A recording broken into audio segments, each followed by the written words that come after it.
In the previous chapter, we saw how to deliver checkmate against a lonely king.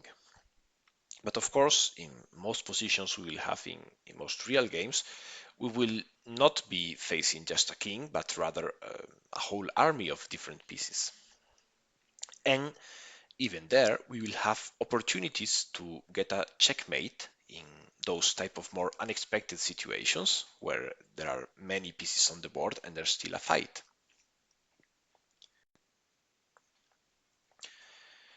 Looking for checkmate would be the simplest type of decision making, because once we find a move that we know is checkmate, we can stop thinking because we just win the game there. No more strategy to consider. So let's take the following positions. We are playing the white pieces here. And how would you find a move that is checkmate? This is a very simple example, so you may be able to find it just on your own and be sure that we'll see more complicated ones. So pause the video, think for a few seconds, then we come back. Okay, so we have a move that is just bringing the rook here to the back rank, and the rook cannot be captured. Nobody can stand in the way because these pawns move forward, not backwards, and the king cannot escape. Therefore, we can conclude we are giving a checkmate and we've won the game.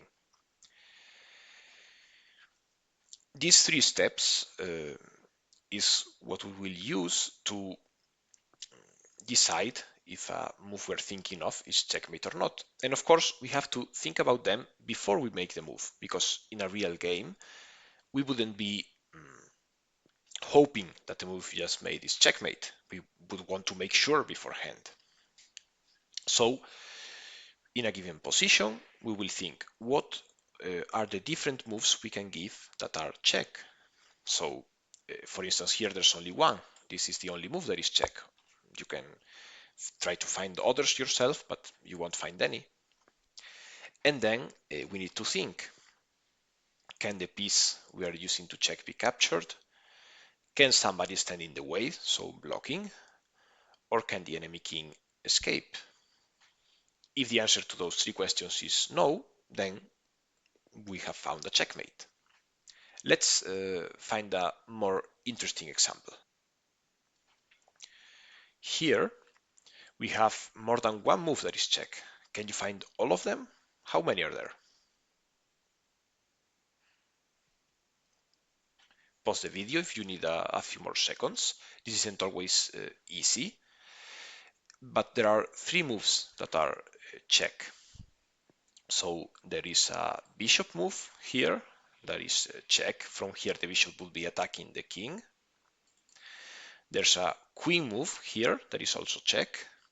And there's a third option, which would be to take this pawn with our queen, giving again a check. All right, so among those three options, are there any checkmates?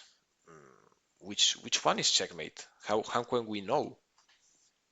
So we will follow the same process that we did before. And of course, we will attempt to do it without moving the pieces. And after we've reasoned and we've reached a conclusion, then we will make sure about moving the pieces. But first, we will have to think, okay, what happens if I just take this pawn with the queen? And we can see that there are solutions for black. So for instance, black would be able to just capture our queen with the knight, so that would be a possible defense.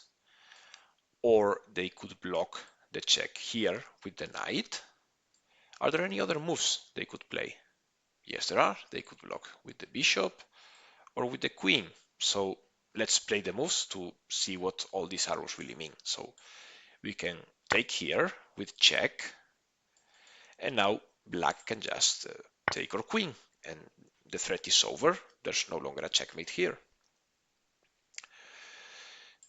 Black can also block, so no more check, or block with the queen, stopping the check again, or block with the knight, no more check.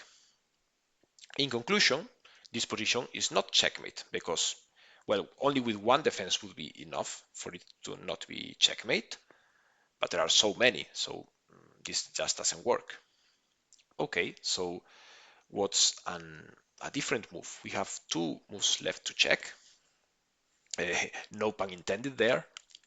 So the the next move we're gonna see is what happens if I take with the queen here, this pawn. And now we have to think, can the enemy king capture our queen once it goes there? You may think yes, but if you think a bit longer, you will see this bishop protecting, so he can't really, because then he will just die to the bishop. Can someone stand in the way? Can this check be blocked? Not really, because this square is touching the king, so there's no room in between. Nobody can get in the way.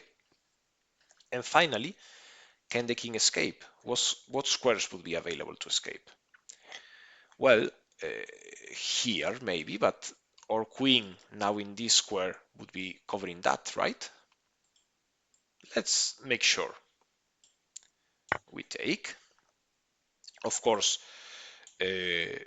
no capture is possible because we already said the bishop is protecting. That's not allowed.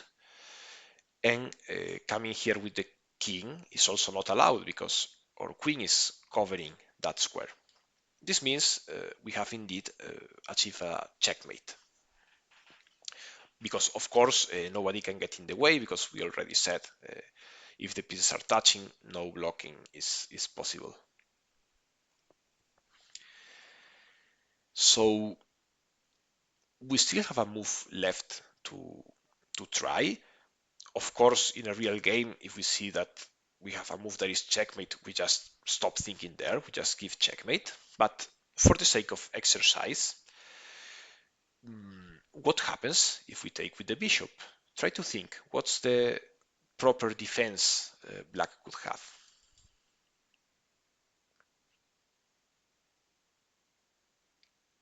Okay, so if we take, black cannot take the bishop, same problem as before, because now the queen is protected the bishop, so no option to take with the king.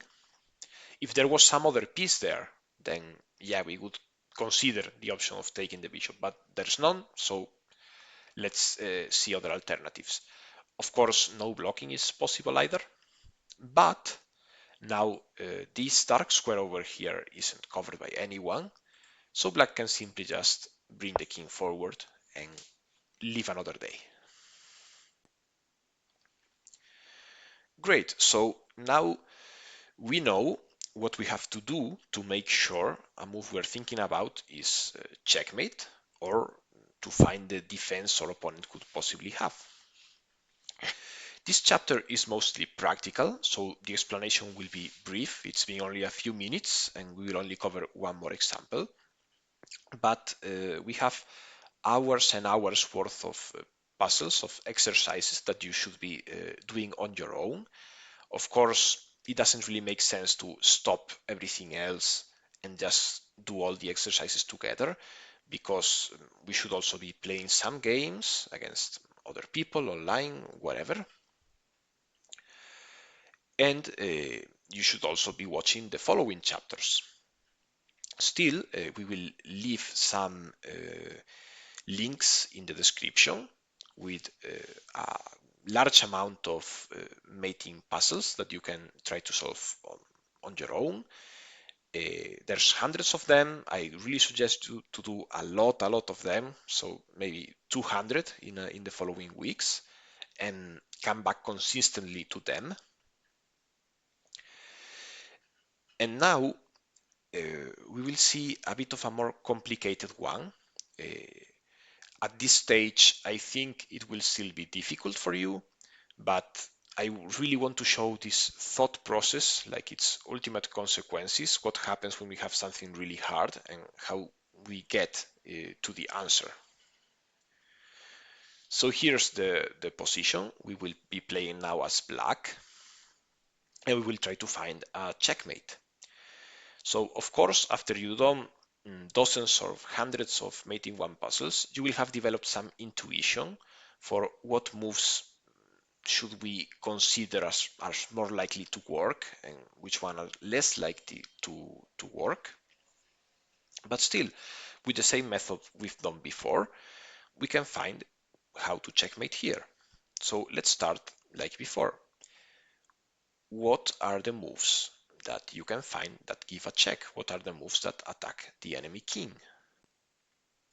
I really suggest you to take a while and pause the video and think, because it's hard to count all of them. There are so many options. So give it a go. I even had trouble myself the first time.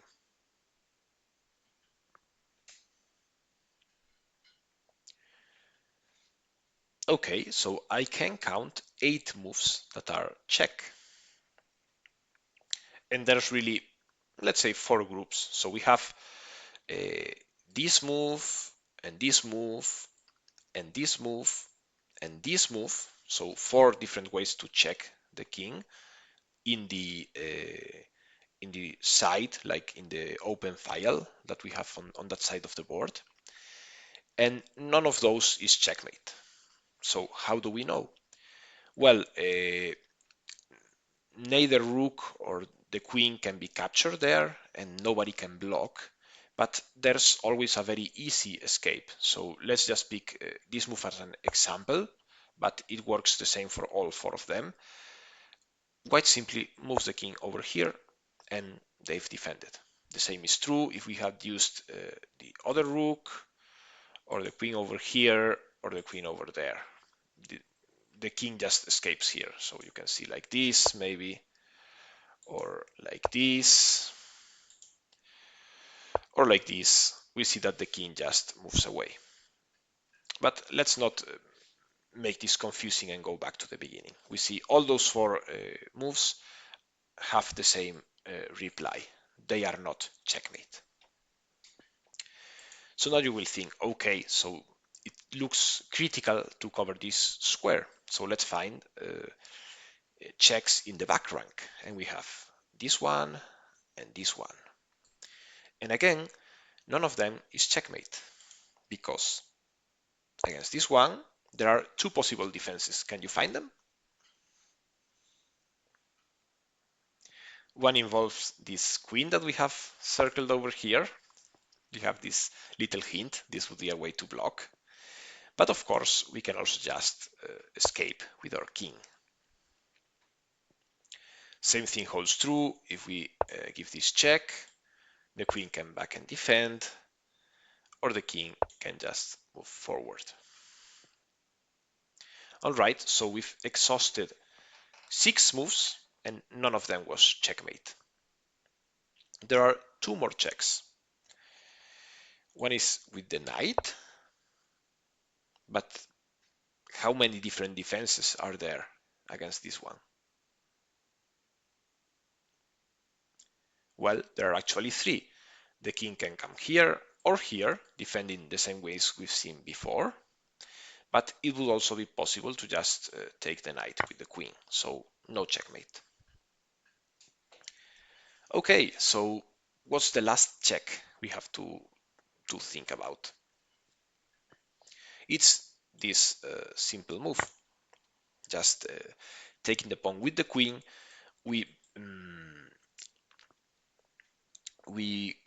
cover those 2 escapes. But you could think, okay, but he's gonna take my queen. I am silly. I just lost the queen. Well, not really, because the rook is here protecting her. Okay, so this has been a pretty complicated example. In the exercise, you will find many dozens of simpler puzzles, and the difficulty will be building up until you reach these ones. It could be also interesting to maybe keep a timer and see how much time you take and how that changes both with your experience, so you will be faster as you solve more puzzles, but also with the difficulty. You will be slower as the puzzles become more difficult. Still, I hope you don't feel discouraged by this type of complexity, because the first examples will be much easier, and you will gain the skill, and eventually you will hit a level where this type of problem won't be really complicated. You will be able to find it within a few seconds. So let's get to work. As I've said, try to solve these puzzles consistently, a few every day, and then we can continue uh, watching more videos from this course, maybe watching a future course, a more advanced course, where you are also solving those mating one puzzles and some other puzzles that we will suggest with this beginner course. And of course, you should be playing a ton of games, because that's how you really gain experience and learn to apply all the concepts that we will be learning in this course.